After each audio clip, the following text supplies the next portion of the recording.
Howdy brewers and queuers. It's not a beer brewing day this time. This time I'm going to try out my new Weber. This is my rotisserie kit I bought. In terms of preparation or assembly, the only thing I've done is 2 bolts, 2 nuts, and that's to hold the rotisserie motor. Take out my breakfast plate.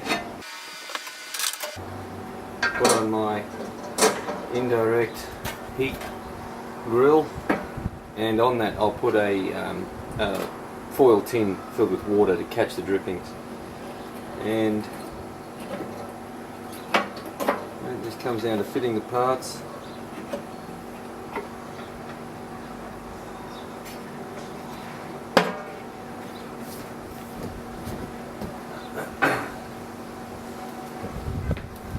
And the rotisserie motor, and it slides on to the piece there.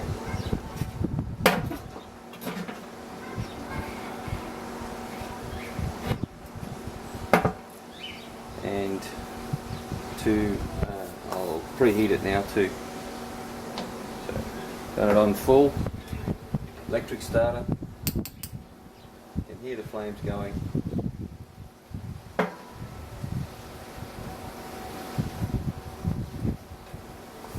And I'll leave that for like 10 to 15 minutes until it gets up to temperature, and then I'll back off the heat as well. So yeah, see you in a few minutes. Okay, the pork shoulder, it came with the netting on it, so I figured why untie it to then have to retie it. It's coated in a very simple seasoning of equal parts salt, brown sugar, sweet paprika, and half that amount of pepper. Time to stick. See, it's not evenly weighted. Anyway, I'll learn that as I go.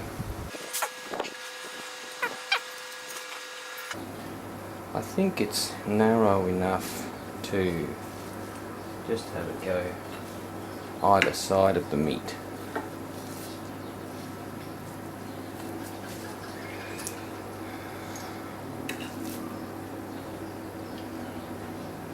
Now, I've seen videos that do both sides, and I've seen opposite sides like this, which makes more sense to me. So that's what I'm going to do, but I've seen some that have it on the same side. Either way, it's roughly in the middle. So I'm going to go put this on the barbecue. Okay, now Weber says use the pointy end into the motor.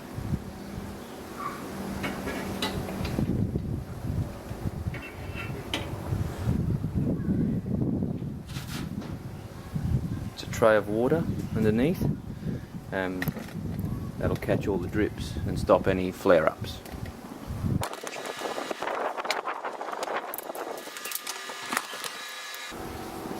And we are rotating. Okay, and we'll see how that goes. One loose bit there, tuck that under. Okay, we'll come and check that out in an hour. And turn that down to about 1/3 of the power is meant to be the indirect method. Should be around 150, I think, but we'll keep an eye on that. Alright, see you soon. I'm just inside to make like a glaze or a baste for the pork. So we're going to use some smoky paprika,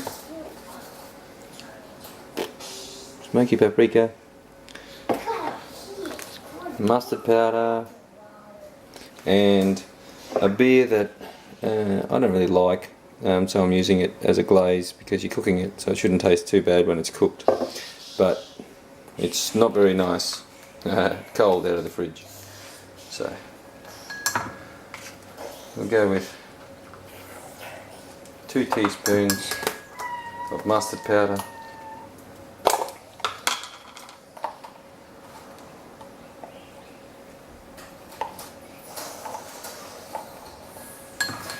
2 teaspoons of smoky paprika, and let's go with half a cup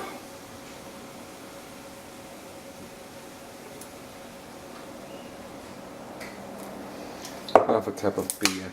I'll see how it tastes, and that's what I've got some malt vinegar as well if I need to make it a little bit more acidic.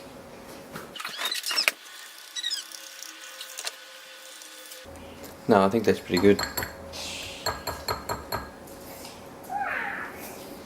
Might put a little bit more beer in, a little bit of sweetness. With my basting brush, I will go and put some on the pork. Just going to measure the temperature, thickest part of the meat. With a pork shoulder, I'm told need to aim for about 75 to 77 when pork is well done.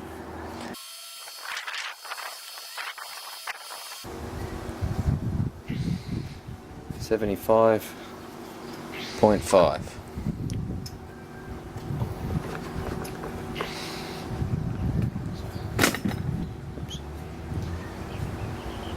Now, even though these gloves are rated to 240 degrees, I'll still grab the rotisserie by the bits that were outside. Now, because I don't want the skewers to stick, I'm going to slide them out now.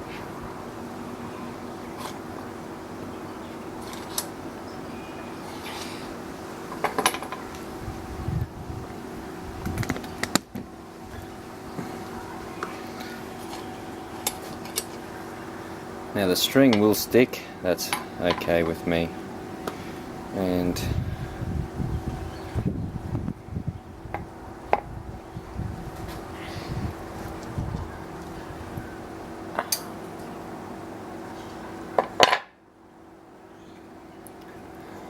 I'll leave that for 10 minutes to rest.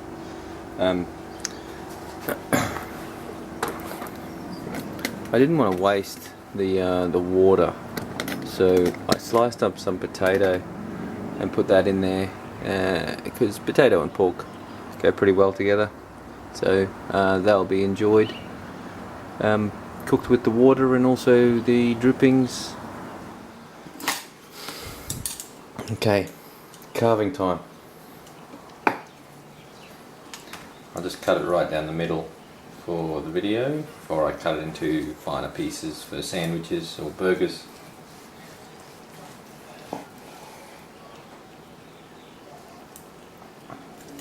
Cooked, perfect. And let me just have the lamb piece.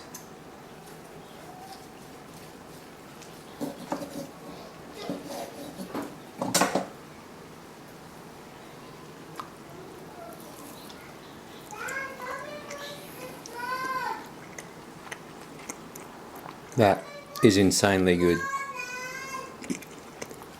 You can taste the dry rub or the dry brine. Even the end, I can feel the moisture running in my mouth. It's fantastic. So, if you've never done a pork shoulder or a Boston butt, give it a go. Happy queuing.